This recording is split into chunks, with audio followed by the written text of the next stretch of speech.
Assalamualaikum warahmatullahi wabarakatuh. Halo semuanya. Jadi perkenalkan kami dari kelompok 10 akan membuat video mengenai fluida statis yang berkaitan dengan biologi dan terjadi di lingkungan sekitar. Sebelumnya perkenalkan, nama saya Nasira Anissa dengan NIM 0609 1182 53 0017. Saya adalah Famiarti dengan NIM 0609 1182 53 0013. Perkenalkan, saya Juni Artika dengan NIM 0609 12 82 53 0023. Nah, teman-teman, sebelum itu kita harus ketahui dulu, apa sih itu fluida statis? Fluida statis adalah cairan atau gas yang berada dalam keadaan diam atau tidak mengalir, namun tetap dapat memberikan tekanan ke segala arah secara merata pada benda ataupun dinding yang bersentuhan dengannya. Lalu ada prinsip utama dari fluida statis. Yang pertama itu hukum Pascal, lalu yang kedua itu tekanan hidrostatis. Nah, pada yang pertama hukum Pascal yaitu tekanan yang diberikan pada fluida statis akan diteruskan ke segala arah.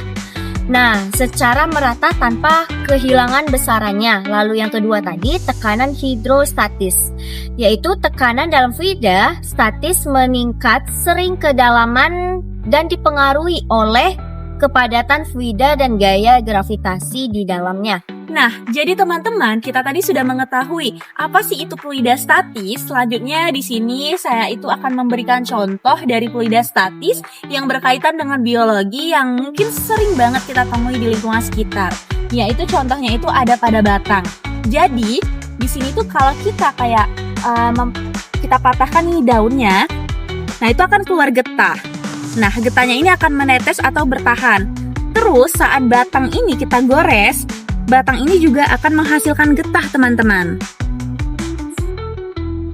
Nah, teman-teman, jadi batang ini merupakan contoh dari fluida statis yang berkaitan dengan biologi.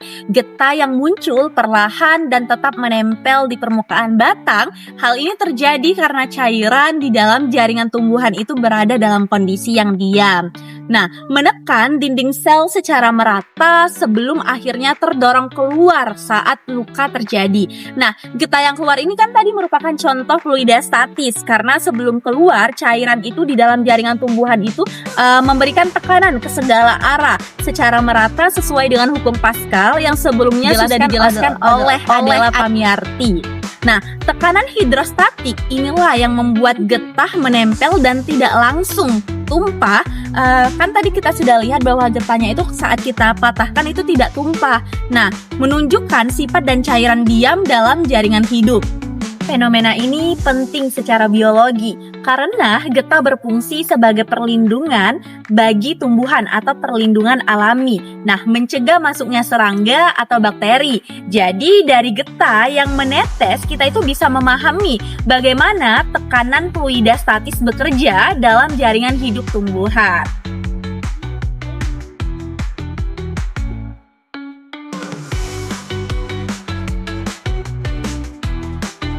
Nah, jadi contoh fluida statis yang bisa kita amati sehari-hari adalah air yang diam di dalam gelas ataupun ember. Nah, meskipun air ini tidak mengalir, ia tetap memberikan tekanan secara merata ke dinding dan dasar wadah. Sesuai prinsip fluida statis dan hukum Pascal, besarnya tekanan ini tuh tergantung pada kedalaman airnya, massa jenis airnya, dan juga percepatan gravitasi. Sehingga semakin dalam air, tekanannya semakin besar. Fenomena ini dapat diamati dengan mudah. Misalnya, permukaan air tetap stabil meskipun wadah ini digoyang secara perlahan. Nah, hal ini tuh menunjukkan bahwa cairan diam tetap memberikan tekanan ke segala arah walaupun terlihat statis. Contoh sederhana ini relevan karena prinsip yang sama berlaku pada tekanan darah atau kolam yang tenang, sehingga memahami fluida statis membantu kita melihat bagaimana cairan diam memengaruhi lingkungan dan kehidupan sehari-hari.